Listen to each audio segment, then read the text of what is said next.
será que estatística é válido só para quem é cientista de dados? Será que a estatística faz sentido para o analista de dados? Primeiramente, a gente tem que definir, então, o que é estatística. Por mais que pareça óbvio, as pessoas não têm muita noção disso, tá? Do papel da estatística na análise. Então, a estatística, ela é uma ciência que se dedica à coleta, à análise, à interpretação e à comunicação desses dados, né? A apresentação desses dados. Nesse caso, no nosso caso, como analistas de dado, a gente mais foca na análise, na interpretação e na apresentação. Por quê? Porque a coleta, normalmente, ela é feita ali pela empresa mesmo. São dados que a gente já tem. A gente dificilmente vai montar uma força-tarefa para colher dados. A gente pode fazer, pode. Terão casos muito específicos que isso vai ser necessário? Poxa, provavelmente sim, mas tá longe de ser o dia a dia, o cotidiano de um analista de dados. Normalmente a gente pega a base pronta, ou vai caçar as bases ali, né? Pega uma base de um lugar, de outro, depois junta elas, enfim.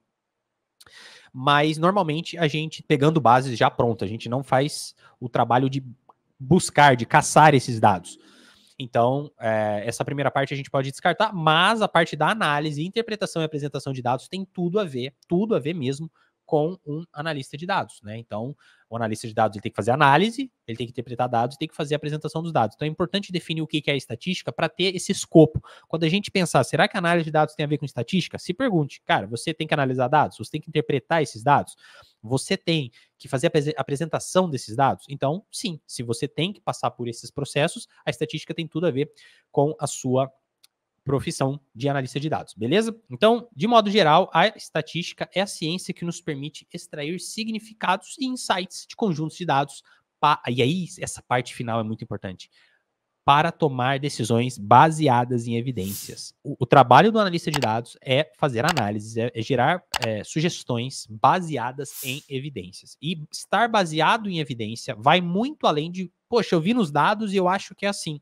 A estatística ela vem para trazer essa parte da confiança, essa parte de validação mesmo. Vamos também definir uma coisa muito importante, a diferença entre análise de dados e ciência de dados. E aí aqui é legal porque tem algumas histórias, né? Dentre elas uma bem famosa de como que surgiu essa divisão do que hoje a gente entende por ciência de dados e análise de dados. Como que surgiu esse negócio de cientista de dados, né? Porque até 2008 ali era todo mundo analista de dados, não tinha cientista de dados, né? E como é que surgiu?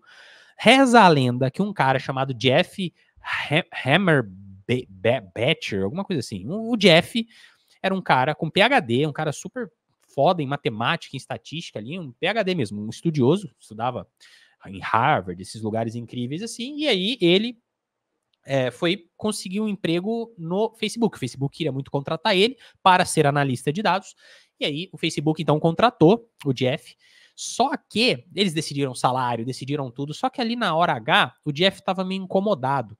O incômodo do Jeff era porque ele falava, eu sou um cientista, e eu não quero ser analista de dados.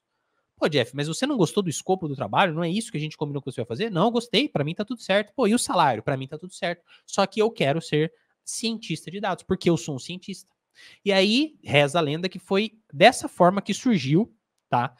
Esse termo de cientista de dados. E foi aí que houve uma divisão complicadíssima de analista de dados e cientista de dados. Beleza? Essa é o rumor ali, a especulação sobre o nascimento da ciência de dados. Então, além desse rumor, de fato, o Jeff e um outro cara, DJ Petio, que era do LinkedIn esse aí, eles em 2008, presta atenção na data, 2008, começaram a popularizar essa questão do cientista de dados. Então, se a história foi exatamente desse jeito ou não, fato é que em 2008 começou a surgir essa questão de cientistas de dados e tudo mais, e aí houve essa divisão na profissão analista de dados. Legal? Isso tudo lá nos Estados Unidos, nas maiores empresas tech do mundo, nas referências. Então, o movimento acontecendo lá, muito antes do Brasil, né? Eu acho que nessa época, putz, ninguém falava nem de análise de dados aqui, assim. A gente malemar usava o Excel em 2008, né? Isso já estava acontecendo lá nos Estados Unidos. Então, tinha essa questão lá acontecendo e estava havendo essa divisão. E assim, eles procuravam um título que encapsulasse a complexidade e o escopo do seu trabalho, que, segundo eles, ia além do que tradicionalmente se entendia por análise de dados. E aí, olha só que interessante, o termo cientista de dados surgiu para descrever uma função que envolvia não apenas análise, mas também a engenharia necessária para trabalhar com grandes volumes de dados, bem como a habilidade de fazer perguntas e extrair insights que poderiam influenciar decisões estratégicas. Porra, não é exatamente o que um analista de dados tem que fazer? Então eles quiseram criar um outro termo, até onde a gente sabe, por base em ego, e justificaram, para não falar, pô, é porque meu ego não vai me permitir ser um analista de dados, eles justificaram dizendo que era para você fazer análise, para você saber como fazer essas análises, para você extrair insights e influenciar decisões estratégicas. Pô, é exatamente isso que um analista de dados faz. Esse termo de cientista de dados, ele surgiu em 2008.